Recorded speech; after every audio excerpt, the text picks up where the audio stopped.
Chance! When Adam unwraps it tomorrow, he won't ever let me have a go. He hates me playing with his toys these days. Even so, you bought it for him. It's not fair to wear it out before he even sees it. Sue. Last go, promise. And I haven't worn it out. I bet you he breaks it in the first 5 minutes. Well, that's if he ever notices it, of course. He's bound to have so many hundreds of presents, being the grandson. You've always done all right at Christmas, young lady. Yes, I suppose so. Where have you hidden my presents? If I told you, they wouldn't be here. But it's less than a day to go. I only want to admire the wrapping paper. No. But, You can admire this sheet of paper, which I want to watch you putting round Adam's present now. Oh, all right. Are Rob and Dickon having Christmas dinner with us? No. Did you want them to? I wouldn't have minded. Dickon's funny. In what way? He's very polite. Pass the sellotape. Please. What? Oh, please. Well, let's hope some of it rubs off. Some of the sellotape? No, some of Dickon's politeness. I hope you haven't been bothering him up there. I haven't been in the top flat since Bill went away. Not even when Joanna was there. All right, darling. I'm sorry. Will she be around over Christmas? Joanna, of course she will. I don't mean Joanna. Oh, Sophie. No, Sophie went off to her own family earlier this morning. Good. Is this because Sophie and Bill used to go out together? Used to? Yes. They're not very close friends anymore. Oh.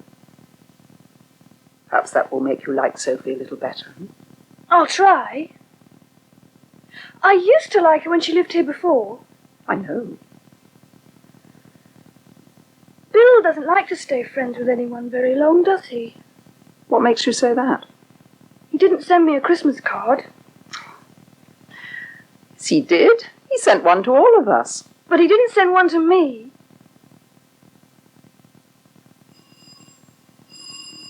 I'll get it, Matt. Hello, Rob. Come in. Oh, thanks, Mrs. Brown. I tried the freezer plant entrance, but it was locked. Let's go through into the warm.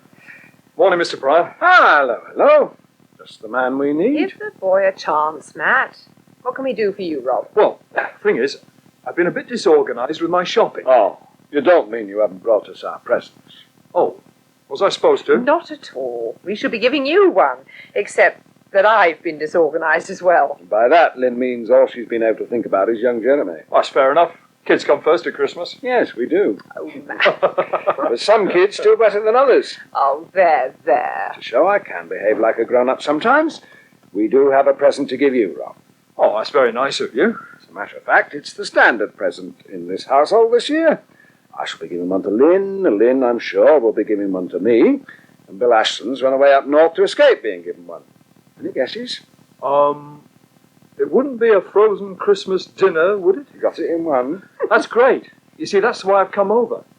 I was wanting to take one off your hands. Well, a couple, actually. One for me, one for Dickon, who's sharing the flat with me now. You hear that, Lynn? He wants two. That will only leave us with 90-odd. About 4, and we'll call it quits. All right.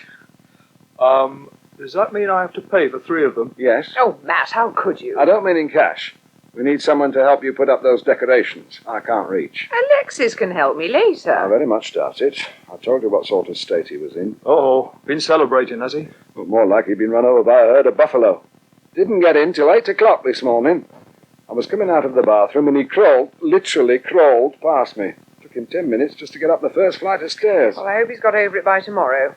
It's not a very good example with Jeremy here. Oh, I expect he'll be through the worst of it. And at least he's seen the light, judging by the phrase in perfect English which he kept uttering between the groans. What was that? Never again, Mr. Bryan, never again.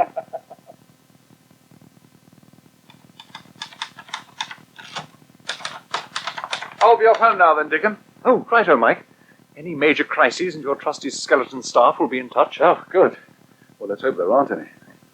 Since the paper doesn't come out this week, there can't be that much we can carry over. Which makes me slightly puzzled. Sorry? Well, the amount of typing I've heard from your direction, you've been very busy for someone who's supposed to be just minding the shop. Yes. Aha. Perhaps it's not entirely Hampstead Herald work, eh? No, not entirely. Though the hero has recently got himself a job as a trainee reporter. You're writing a novel too? Oh, is that what you were doing in your office? No, I tend to write mine at home. Yes, of course. Well, me too. Except on Christmas Eve. Oh, well, don't worry, I won't hold it against you. But how's it coming along?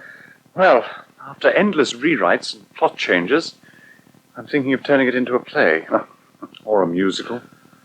Or an ice spectacular? Oh, I know the feeling. Still, stick with it. That's the answer, or so they tell me. Well, I've just sent off the first chunk of mine for a publisher's reaction. That's very impressive. I thought they only took completed manuscripts. Well, it's the firm that published my first novel a few years back. I feel dreadfully humbled. No, don't be. No, we must have a chat about books over the holiday sometime. I gather you won't be going away? No. Maurice and Cressida are doing the Christmas honours at Chateau Firth. I'll go down next weekend. Gives me a chance to settle in properly at number 1. Oh, good. Chateau Firth? No, it's not really called that. It's just a stupid nickname given by some of Cressy's friends a long time ago. Somehow it stuck. The house really isn't all that grand. It's not much bigger than yours. Ah. Yes, to which place I must now return. Sorry to have held you up. Oh, not at all. It's been very interesting. So if you'd look up the office at lunchtime. Right. And Claire and I'd be pleased to see you and Rob for a drink this evening, if you feel like it. Yes, very much, thank you. I'll see you later then. Where? In the kitchen. Oh. Behold the walking wine store. I'd better unload you before there's an accident. Yes, we'll start with the spirits, eh? Where are they? In my coat pockets. Oh, yes. So, no. Oh. Why didn't the off-licence give you a box? Well, they did. That's still in the car, full up. Heavens. There aren't that many people coming tonight, you know. Peter and Liz can't make it. Oh, that's a shame. Well, Lynn and Matt can, but I thought it was just a Christmas drink we were giving folks, not throwing a party. Oh, well, my aim was to cover us for the whole holiday. And New Year's Eve and Burns Night, even. Burns Night?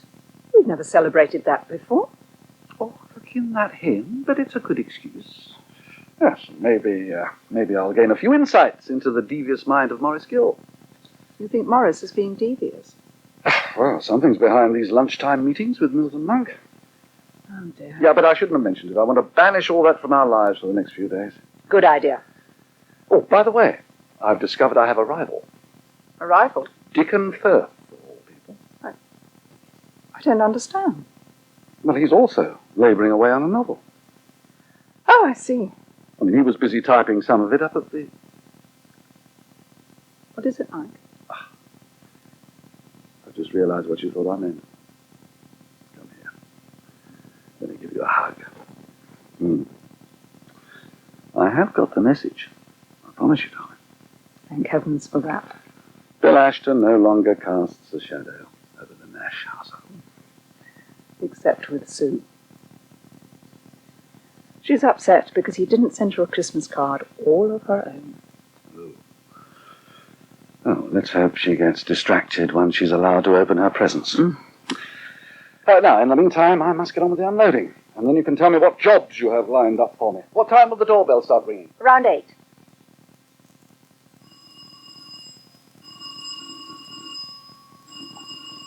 All right, hold your horses. 1, 2, 3. We wish you a Merry Christmas. We wish you a Merry Christmas. What the hell comes next?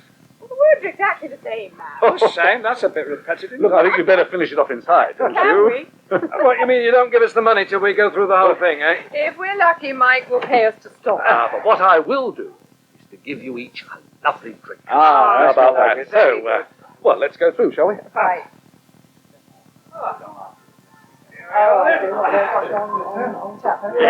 Hello, Lynn. Hello, Matt. Hello, Claire.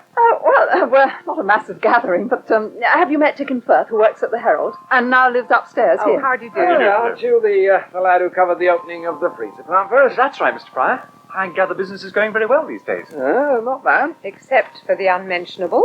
The unmentionable? Oh, yes. Thank you very much for ours, by the way. Not at It's all. nice to know Rob and I won't be starving over the holiday. Is this to do with the famous... Claire. Sorry. Now then, what can I get you to drink? Lynn? Gin and tonic, please. Gin and tea? Matt? I'd like Campari and soda, please. Campari and soda coming up. Meantime, I'm going to have a word with this quiet lad in the corner here. Don't I know you from somewhere? Oh, I shouldn't think so. Mind you, there's a bloke who looks just like me. You might have put up your Christmas decorations for you. I think you're right. It was a good job, too. Do you know none of them have fallen down yet? Plenty of time for that. It'll happen right when you're in the middle of Christmas dinner. Watch it. You're not supposed to say those words. Sophie went off all right, did she, Claire? Yes, first thing this morning. She wasn't looking forward to it too much, poor girl. No. She doesn't know whether to tell her family about the attack now or let them find out about it later when the case comes out. Difficult, yes. Shall I go? Oh, would you mind, Dickon? I've got my hands full. Right.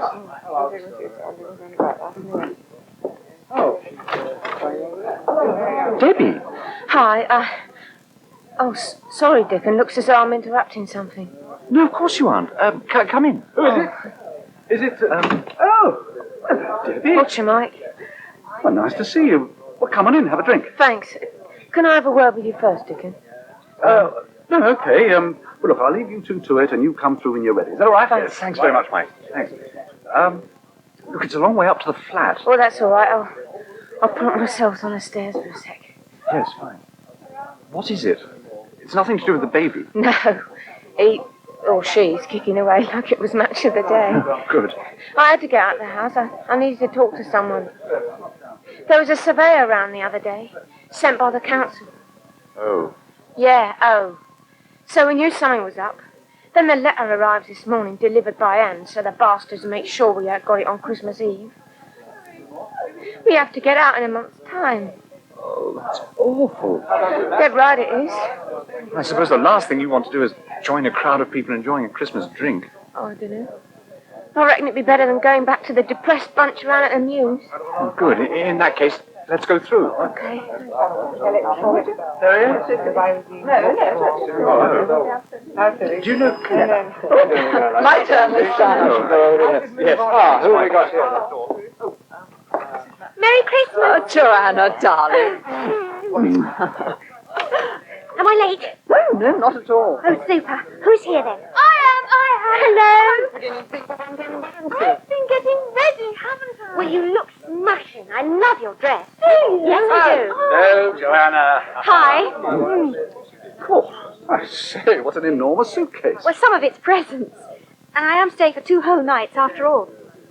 2 whole nights? Are you? Didn't you warn him, Claire? He's only teasing. Of course he knows you're staying. And we're absolutely delighted.